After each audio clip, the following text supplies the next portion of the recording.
Bon, bah il répond pas. Allez, dépêche-toi là, faut qu'on aille préparer l'émission, on a plus le temps là. Par contre, j'ai mon expert, moi. Vous foutez de moi?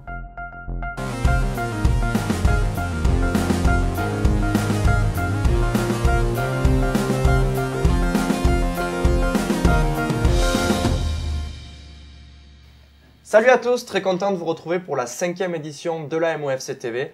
Aujourd'hui au programme, on va parler des matchs puisque le championnat a enfin repris. L'actualité du mois, comme pour chaque émission. Ensuite, on recevra Christophe Varluzel qui viendra nous parler d'une association. Et puis, on terminera comme chaque fois par les matchs à ne pas rater. Donc tout de suite, on va attaquer par le débrief des matchs qui ont repris. Pour ça, j'ai le plaisir d'être accompagné aujourd'hui de deux experts sportifs. Salut Hervé. Salut Ludo. Salut Thierry. Salut Ludo. Je vous laisse la parole. Allez, j'attaque donc. C'est parti, je vous écoute. Donc voilà, comme tu as pu le dire Ludo, donc on va attaquer sur les résumés des matchs qui ont enfin repris depuis la trêve, mais finalement on n'a pas joué tant que ça, puisque l'équipe 1 pour commencer aura joué que 2 matchs au mois de février, donc pour une nul et une défaite. Hein. Voilà, donc encore des matchs reportés. Donc un nul concédé dans les dernières minutes contre Vilcontal à domicile contre un concurrent direct, c'est dommage, et une défaite chez le second de la poule comme une équipe assez solide. Donc actuellement elle est au milieu de tableau à la 6e position et elle est à sa place, on peut le dire. Ok. On enchaîne avec l'équipe 2 qui elle aura joué qu'un match finalement, encore beaucoup de reports également, mais une énorme victoire contre Bauer qui la relance complètement et qui l'a fait sortir de la zone de relégation, donc l'équipe est actuellement 9e. Énorme victoire, c'est quoi au score? C'est un 5-2. Ah, un 5-2, c'est bien pour cette équipe qui avait beaucoup de mal en première partie de saison. Un second souffle arrive.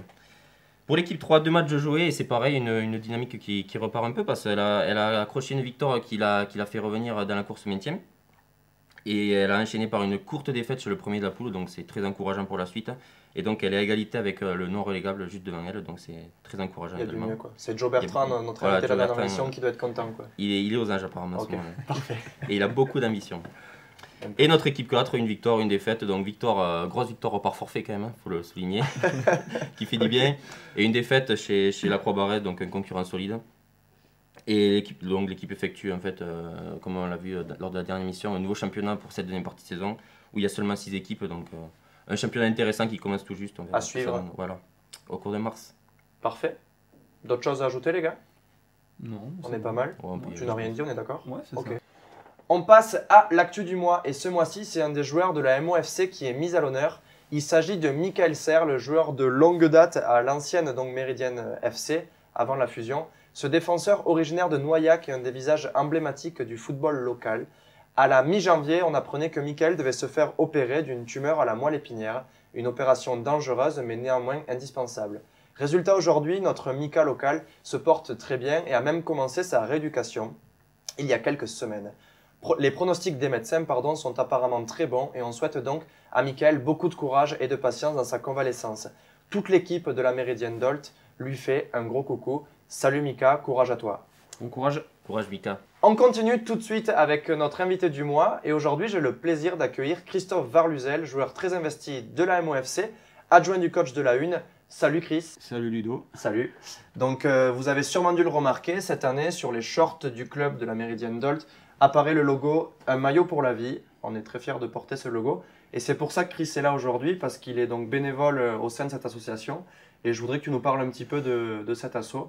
Donc dis-moi un petit peu ce que c'est. Alors l'association Maillot pour la vie est née en 2000 à Toulouse. Okay. Moi j'y suis bénévole et je représente le relais Aveyron-Cantal-Lot depuis 2005. Cette association elle a pour but d'aider les enfants malades de toute pathologie, ça veut dire d'un accident à une maladie.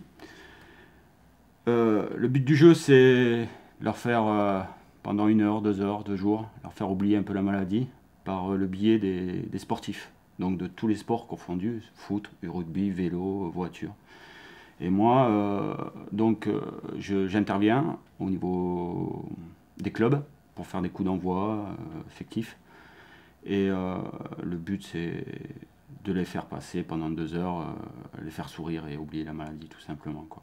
Ok, faire de super moments, quoi. Respect, c'est une super asso et c'est justement pour ça qu'on était fiers de cette année porter le logo.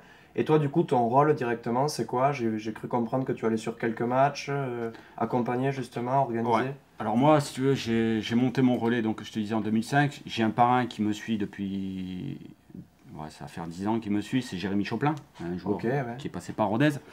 Il a été formé à la Méridienne, non? Non, c'est dommage, c'est dommage. Non. Et donc si tu veux, Jérémy qui joue à Rodez, qui a mis le doublé contre le PSG, si vous vous rappelez bien, t'étais peut-être pas né, je sais pas. Mais enfin bon, bref. Et Jérémy m'a toujours suivi, donc il était à Bastia, il était à Metz, aujourd'hui il est à Niort. Et il m'invite chaque année chez lui pendant 3 jours avec un papa et un enfant pour voir un peu le quotidien d'un joueur professionnel. Et après, bien sûr, de fil en aiguille, je connais plein de monde en fait. Ça t'a permis de rencontrer Voilà, j'ai plein d'amis, Franck Rizetto à Montpellier, Christophe Neves au Havre, à Reims. Et qui t'ont ouvert des portes pour voilà, justement pour les coups d'envoi. C'est pour ça que vous me voyez coups souvent avec coups d'envoi. Et cette année, comme j'ai voulu que... Vous êtes les premiers, hein, je remercie la Méridienne Dolt par rapport au logo. Vous avez un logo sur votre short. On a un logo parce que j'en fais partie. Et c'est vrai que je voulais voilà, qu'un club le fasse, je voulais que ça soit le premier. Il y a des clubs qui vont venir, qui vont le faire aussi, mais je voulais que la Méridienne Dolt ouvre le bal. On aura lancé le mouvement. Voilà. Et après, je vais te poser une dernière question. Tu as vraiment bien résumé le concept de l'association. Est-ce que les gens de l'extérieur qui regardent aujourd'hui l'émission peuvent faire un geste, quelque chose pour vous donner un coup de main ou... Ouais, alors ces gens, je les invite à aller sur le site internet amailloutpourlavie.com. À partir où il y a les photos, il y a tout l'agenda du mois, de l'année même, je veux dire, dans toute la France, parce qu'on est partout, Montpellier, Marseille, Lille, Paris. Et à partir de là, ils peuvent faire un don.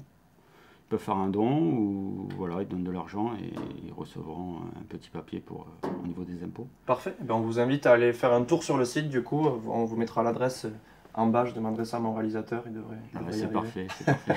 Est-ce que tu as un petit quelque chose à rajouter ou... Bah oui, j'ai un petit quelque chose, c'est que le 26 mai, il y a un tournoi. Chaque année, je fais un match de gala. Cette année, il y aura un tournoi de Six qui sera avec le club de Capdenac, 18 équipes. Alors, ça sera à la mémoire d'un petit garçon que nous avons perdu, qui est parti là-haut, aux étoiles, qui avait 7 ans, il s'appelle Noah. Et cette journée, elle est pour lui. Okay. Voilà. Et l'année prochaine, je ferai quelque chose, j'en dis pas plus, avec le club La Méridienne. Voilà, j'ai eu le feu vert de nos présidents. Et il y aura une belle surprise à Croquenois. Voilà. Ok, ben on note dans nos agendas et on reviendra vers toi du coup au moment. Il n'y a pas de voulu. souci, je vous en remercie. Et en tout cas, bravo pour tout ce que tu fais. Merci et, à vous. On continuera longtemps à porter les couleurs de ton association. Merci à vous. Merci Chris.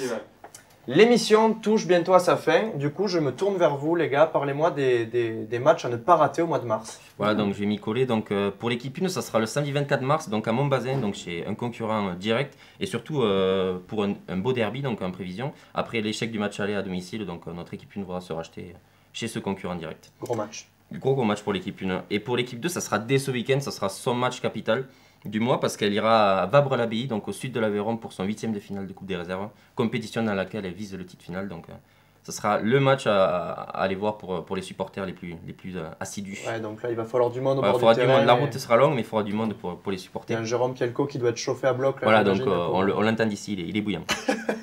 Et pour notre équipe 3, ça sera également ce week-end et c'est également son match capital du mois parce qu'elle recevra Foissac 2 qui est le concurrent direct pour le maintien. C'est le match de la mort pour notre équipe 3. Et du coup, je vous propose d'aller au Chaudron de Noyac pour les supporter dès ce week-end. Pour pousser l'équipe. Pour pousser cette équipe. Okay. Et pour l'équipe 4, ça sera un mois de mars plutôt avec un petit manque d'envie puisqu'elle se passera 3 fois en fait à la montagne et pas de réception. Donc ça sera des matchs compliqués, mais il faudra cependant essayer de ramener des points pour envisager un mois d'avril plus sympathique à la maison. Ok. Donc voilà, c'est tout pour moi. Ça a l'air chaud ce mois de mars. Ouais, il y a un beau programme. Intéressant, donc la prochaine émission devrait être... voilà, il y aura des bons débriefs, je pense. Cool. Hervé, quelque chose à rajouter? Ouais, moi je serais bien revenu sur le match de l'équipe 1.